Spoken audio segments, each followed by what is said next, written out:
Hi, in the last part of the series, we got introduced to addition using complementary numbers with respect to 10.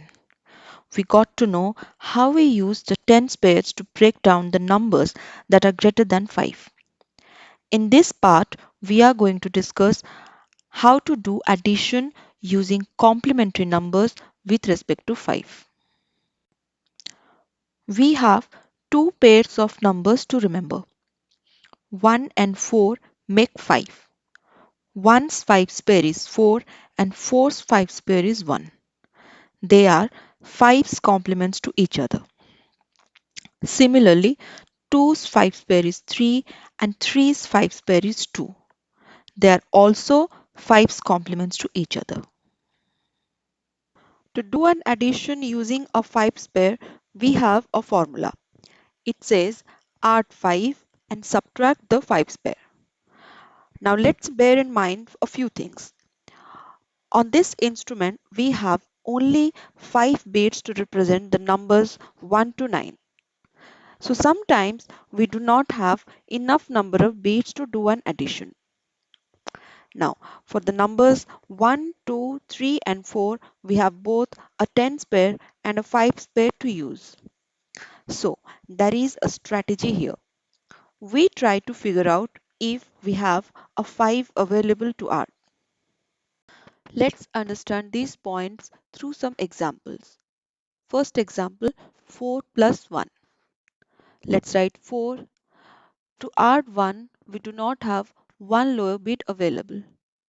This is the situation where we need to use a complementary number. In this case, we have 5 available to add. So we add 5 and subtract 1's 5's pair, that is 4, and the result is 5. Next, 4 plus 3. Let's write 4. We do not have 3, but we have a 5 available to add. So we add 5 and subtract 3's 5's pair, that is 2, and the result is 7. Next, let's try 14 plus 3. We write 1 4 14. Just like we did earlier, to add 3, we add 5 on the unit rod and subtract 2 on the same rod, and we have 1 7 17. With two formulas to remember, using tens pair and now 5's pair may not make much sense to some of us. But if we can think from the children's perspective, they are learning to solve a problem. The problem is they do not have enough number of beats available.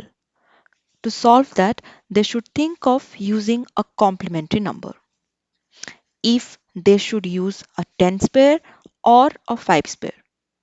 So they learn to quickly reason all this, recall the facts and formula, and then apply.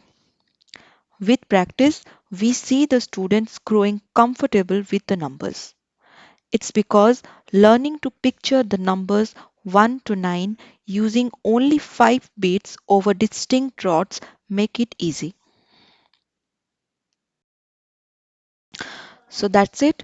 We have still one more type of complementary number to discuss. In the next video, we'll do that. Thank you.